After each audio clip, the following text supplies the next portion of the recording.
Chapter 1. The Riverbank. The mole had been working very hard all the morning, spring-cleaning his little home, first with brooms, then with dusters, then on ladders and steps and chairs, with a brush and a pail of whitewash, till he had dust in his throat and eyes, and splashes of whitewash all over his black fur, and an aching back and weary arms.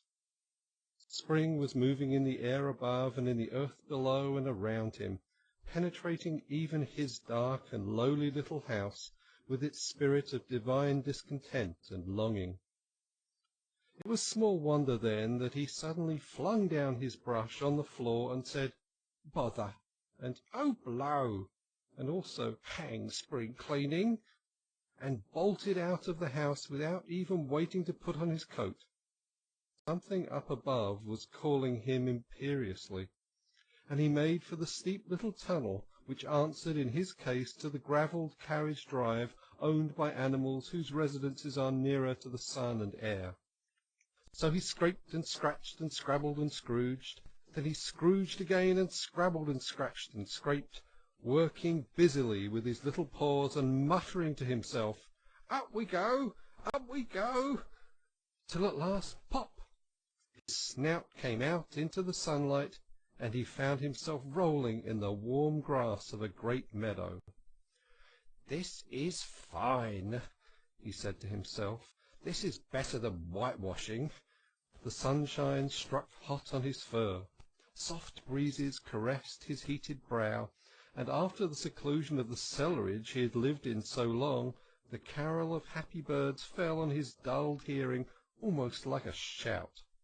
Jumping off all his 4 legs at once in the joy of living and the delight of spring without its cleaning, he pursued his way across the meadow till he reached the hedge on the farther side.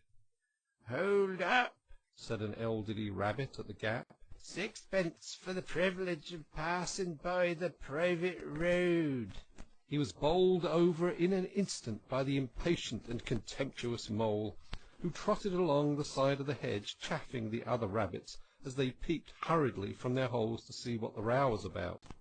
onion sauce," he remarked jeeringly, and was gone before they could think of a thoroughly satisfactory reply. Then they all started grumbling at each other. "How stupid you are! Why didn't you tell him?" "Well, why didn't you say?" "You may have reminded him." And so on in the usual way. But of course it was then much too late, as is always the case. It had seemed too good to be true.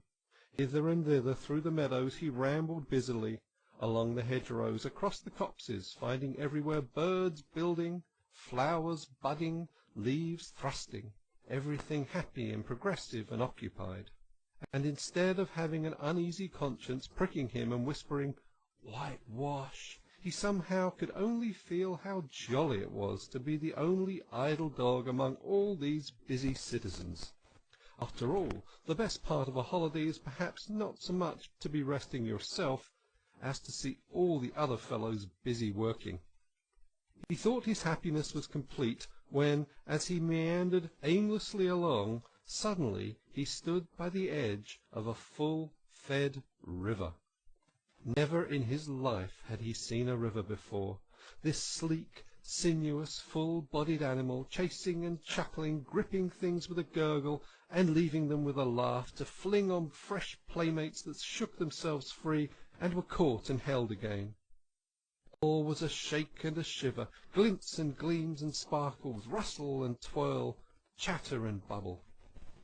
The mole was bewitched, entranced, fascinated. By the side of the river he trotted, as one trots when very small by the side of a man who holds one spellbound by exciting stories. And when tired at last, he sat on the bank while the river still chattered on to him, a babbling procession of the best stories in the world, sent from the heart of the earth to be told at last to the insatiable sea. As he sat on the grass and looked across the river, a dark hole in the bank opposite, just above the water's edge, caught his eye, and dreamily he fell to considering what a nice snug dwelling-place it would make for an animal with few wants, and fond of a bijou riverside residence, above flood level and remote from noise and dust. As he gazed, something bright and small seemed to twinkle down in the heart of it, vanished, then twinkled once more like a tiny star. But it could hardly be a star in such an unlikely situation. It was too glittering and small for a glowworm. Then, as he looked, it winked at him, and so declared itself to be an eye, and a small face began gradually to grow up round it, like a picture round a frame.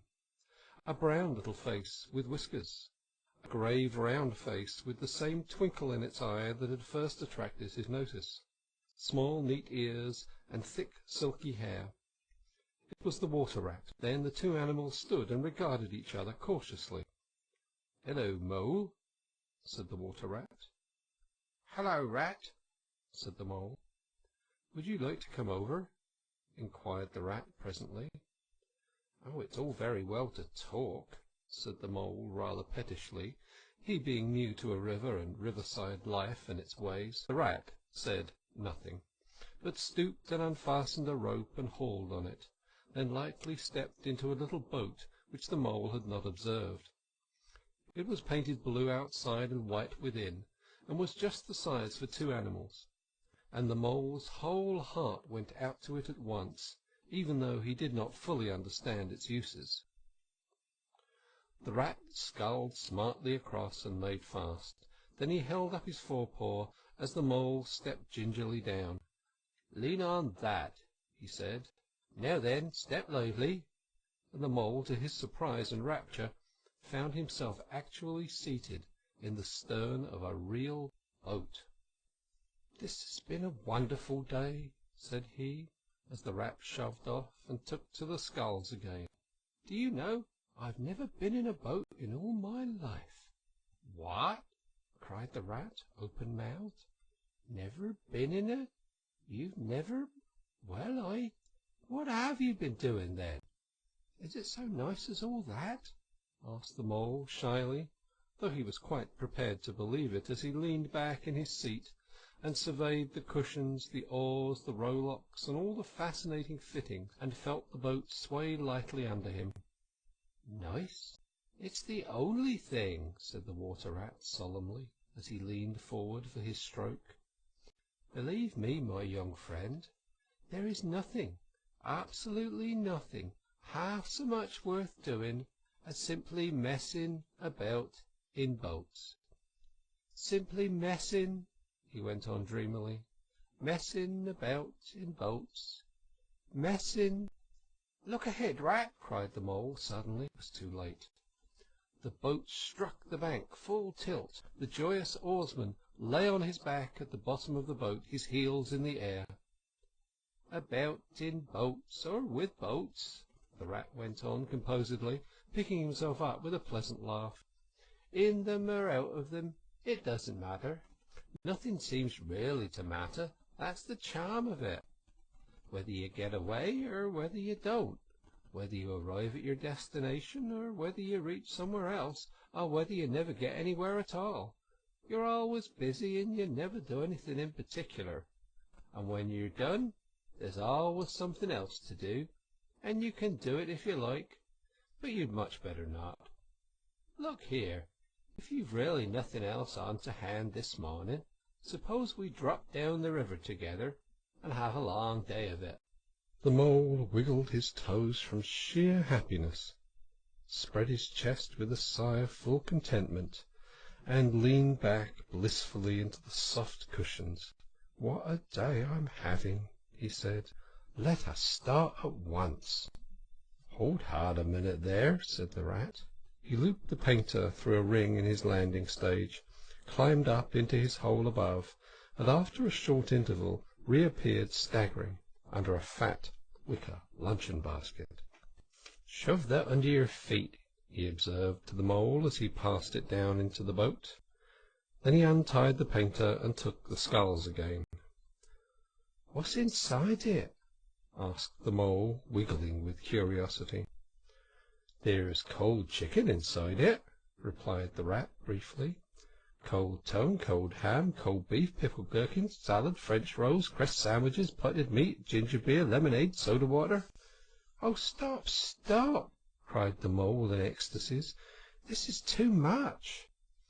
Do you really think so? Inquired the rat seriously.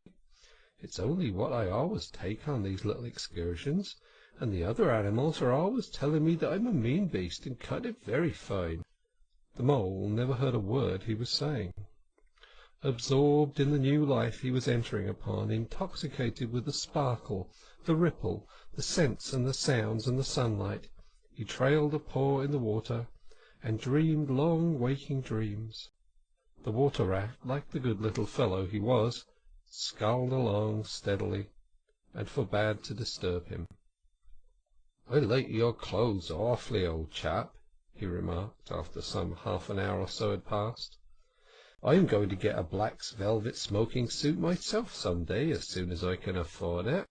"I beg your pardon," said the mole, pulling himself together with an effort. "You must think me very rude, but all this is so new to me. So this is a river?" "The river," corrected the rat. "And you really live by the river? What a jolly life! By it and with it, and on it and in it," said the rat. "It's brother and sister to me, and aunts and company, and foods and drink, and naturally washing. It's my world, and I don't want any other. What it hasn't got isn't worth having, and what it doesn't know is not worth knowing. Lord, the times we've had together, whether in winter, summer, spring, or autumn, it's always got its fun and its excitements. When the floods are on in February, and my cellars and basements are brimming with drink that's no good to me, and the brown water runs by my best bedroom window, or again, when it all drops away and shows patches of mud that smells like plum cake, and the rushes and weed clog the channels, and I can potter about dry shod over most of the bed of it, and find fresh food to eat, and things careless people have dropped out of boats.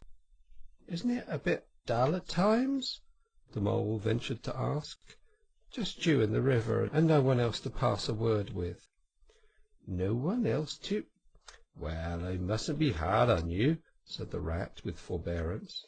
"You're new to it, and of course you don't know. The bank is so crowded nowadays that many people are moving away altogether. Oh, no, it isn't what it used to be at all.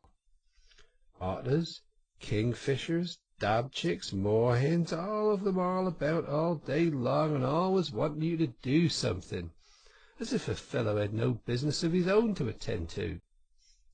"What lies over there?" asked the mole, waving a paw towards a background of woodland that darkly framed the water meadows on one side of the river. "That? Oh, that's just the wild wood," said the rat shortly. "We don't go there very much, we river bankers." Aren't they very nice people in there?" asked the mole a trifle nervously. "Well," replied the rat, "let me see.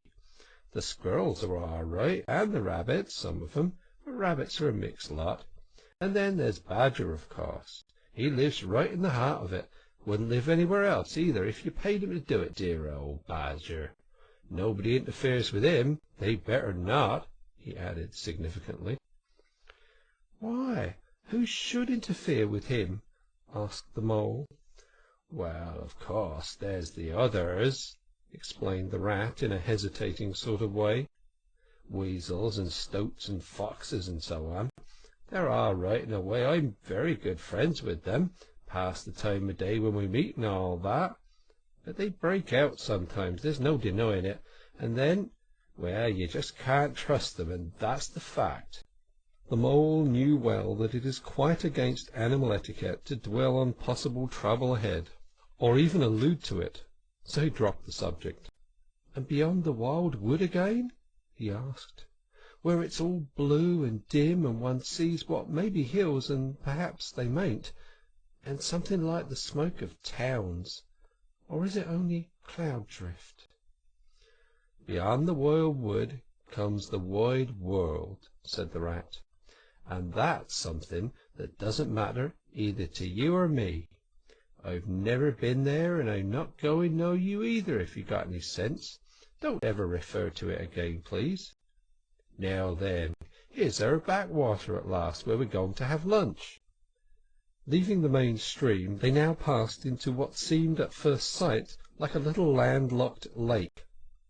Green turf sloped down to either edge, brown snaky tree roots gleamed below the surface of the quiet water, while ahead of them the silvery shoulder and foamy tumble of a weir, arm in arm with a restless dipping mill-wheel that held up in its turn a grey-gabled mill-house, filled the air with a soothing murmur of sound, dull and smothery, yet with little clear voices speaking up cheerfully out of it at intervals. It was so very beautiful that the mole could only hold up his forepaws and gasp, "Oh my, oh my, oh my!" The rat brought the boat alongside the bank and made her fast, helped the still awkward mole safely ashore, and swung out the luncheon basket. The mole begged as a favour to be allowed to unpack it all by himself, and the rat was very pleased to indulge him, and to sprawl at full length on the grass and rest, while his excited friend shook out the tablecloth and spread it, took out all the mysterious packages one by one, and arranged their contents in due order, still gasping, "Oh my," at each fresh revelation. When all was ready, the rat said, "Now pitch in, old fellow," and the mole was indeed very glad to obey, for he had started his spring cleaning at a very early hour that morning, as people will do, and had not paused for bite or sup, and he had been through a very great deal since that distant time which now seemed so many days ago. "What are you looking at?" said the rat presently, when the edge of their hunger was somewhat dulled, and the mole's eyes were able to wander off the tablecloth a little. "I am looking," said the mole, "at a streak of bubbles that I see travelling along the surface of the water. That is the thing that strikes me as funny." "Bubbles, oh ho!" said the rat, and chirped cheerily in an inviting sort of way. A broad glistening muzzle showed itself above the edge of the bank, and the otter hauled himself out and shook the water from his coat. "Greedy beggars," he observed, making for the provender. "Why didn't you invite me, Ratty?" "This was an impromptu affair," explained the rat. "By the way, my friend Mr. Mole." "Paired, I'm sure," said the otter, and the two animals were friends forthwith. "Such a rumpus everywhere," continued the otter. "All the world seems out on the river to-day. I came up this backwater to try and get a moment's peace, and then stumble upon you fellows. At least, I beg pardon, I didn't exactly mean that, you know." There was a rustle behind them, proceeding from a hedge wherein last year's leaves still clung thick, and a stripy head, with high shoulders behind it, peered forth on them. "Come on, old badger," shouted the rat. The badger trotted forward a pace or two, then grunted, "Company," and turned his back and disappeared from view. "That's just the sort of fellow he is," observed the disappointed rat. "Simply hates society. Now we shan't see any more of him to-day. Well, tell us who's out on the river." "Toad's out for one," replied the otter, "in his brand-new wager-boat, new togs, new everything." The two animals looked at each other and laughed. "Once it was nothing but sailing," said the rat. "Then he tired of that and took to punting. Nothing would please him but to punt all day, and every day, and a nice mess he made of it. Last year it was houseboating, and we all had to go and stay with him in his houseboat and pretend we liked it. He was going to spend the rest of his life in a houseboat. It's all the same, whatever he takes up, he gets tired of it and starts on something fresh." "Such a good fellow, too," remarked the otter reflectively, "but no stability, especially in a boat." From where they sat, they could get a glimpse of the main stream across the island that separated them, and just then a wager-boat flashed into view. The rower, a short, stout figure, splashing badly and rolling a good deal, but working his hardest. The rat stood up and hailed him, but Toad, for it was he, shook his head and settled sternly to his work. "He'll be out of the boat in a minute if he rows like that," said the rat, sitting down again. "Of course he will," chuckled the otter. "Did I ever tell you that good story about Toad and the lock-keeper? It happened this way. Toad—" An errant mayfly swerved unsteadily athwart the current in the intoxicated fashion affected by young bloods of mayflies seeing life. A swirl of water, and a clop, and the mayfly was visible no more. Neither was the otter. The mole looked down. The voice was still in his ears, but the turf whereupon he had sprawled was clearly vacant. Not an otter to be seen as far as the distant horizon. But again there was a streak of bubbles on the surface of the river. The rat hummed a tune, and the mole recollected that animal etiquette forbade any sort of comment on the sudden disappearance of one's friends at any moment for any reason or no reason whatsoever. "Well, well," said the rat, "I suppose we ought to be moving. I wonder which of us had better pack up the luncheon-basket." He did not speak, as if he was frightfully eager for the treat. "Oh, please let me," said the mole, so of course the rat let him. Packing the basket was not quite such pleasant work as unpacking the basket, it never is, but the mole was bent on enjoying everything, and although just when he had got the basket packed and strapped up tightly, he saw a plate staring up at him from the grass, and when the job had been done again, the rat pointed out a fork, which anybody ought to have seen, and last of all, behold, the mustard pot, which he had been sitting on without knowing it. Still, somehow the thing got finished at last, without much loss of temper. The afternoon sun was getting low as the rat sculled gently homewards in a dreamy mood, murmuring poetry things over to himself, and not paying much attention to Mole. But the mole was very full of lunch and self-satisfaction and pride, and already quite at home in a boat, so he thought, and was getting a bit restless besides, and presently he said, "Ratty, please, I want to row now." The rat shook his head with a smile. "Not yet, my young friend," he said. "Wait till you've had a few lessons. It's not so easy as it looks." The mole was quiet for a minute or two, but he began to feel more and more jealous of Rat sculling so strongly and so easily along, and his pride began to whisper that he could do it every bit as well. He jumped up and seized the scull so suddenly that the rat, who was gazing out over the water and saying more poetry things to himself, was taken by surprise and fell backwards off his seat with his legs in the air for the second time, while the triumphant mole took his place and grabbed the sculls with entire confidence.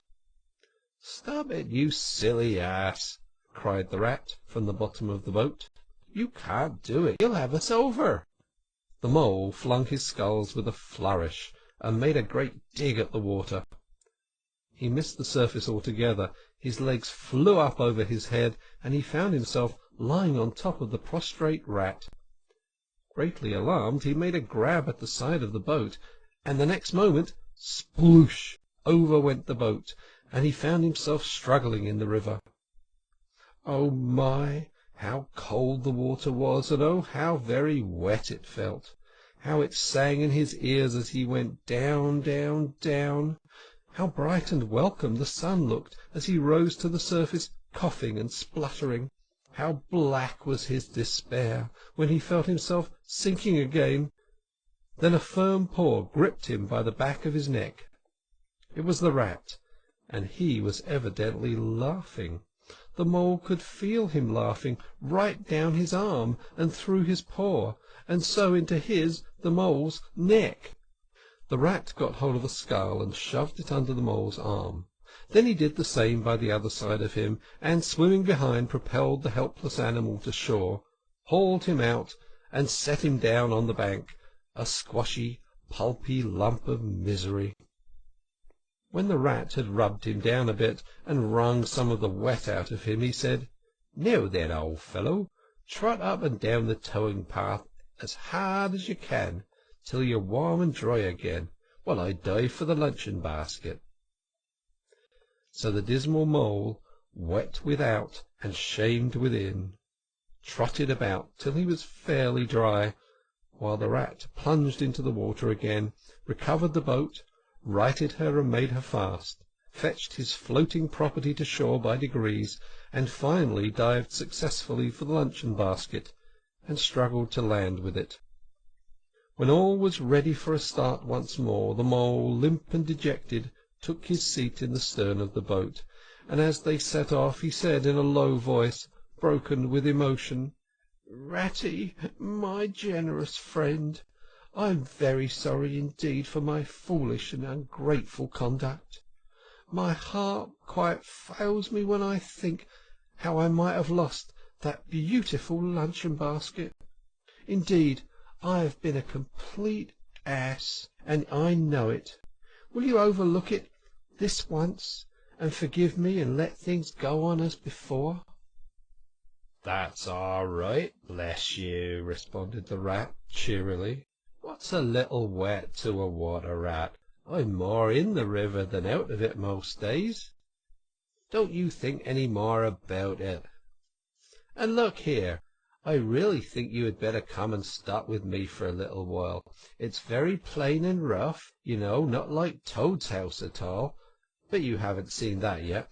Still, I can make you comfortable, and I'll teach you to row and to swim, and you'll soon be as handy on the water as any of us." The Mole was so touched by his kind manner of speaking that he could find no voice to answer him, and he had to brush away a tear or two with the back of his paw. But the Rat kindly looked in another direction, and presently, as the Mole's spirits revived again, he was even able to give some straight back-talk to a couple of moorhens who were sniggering to each other about his bedraggled appearance. When they got home, the Rat made a bright fire in the parlour, and planted the Mole in an arm-chair in front of it, having fetched down a dressing-gown and slippers for him, and told him river stories till supper-time. Very thrilling stories they were, too, to an earth-dwelling animal like Mole. Stories about weirs and sudden floods, and leaping pike, and steamers that flung hard bottles. At least, bottles were certainly flung, and from steamers, so presumably by them. And about herons, and how particular they were whom they spoke to. And about adventures down drains, and night fishings with otter, or excursions far afield with badger. Supper was a most cheerful meal, but very shortly afterwards a terribly sleepy Mole had to be escorted upstairs by his considerate host to the best bedroom, where he soon laid his head on his pillow in great peace and contentment, knowing that his new-found friend the river was lapping the sill of his window. This day was only the first of many similar ones for the emancipated Mole, each of them longer and fuller of interest as the ripening summer moved onward. He learned to swim and to row, and entered into the joy of running water, and with his ear to the reed stems he caught at intervals something of what the wind went whispering so constantly among them.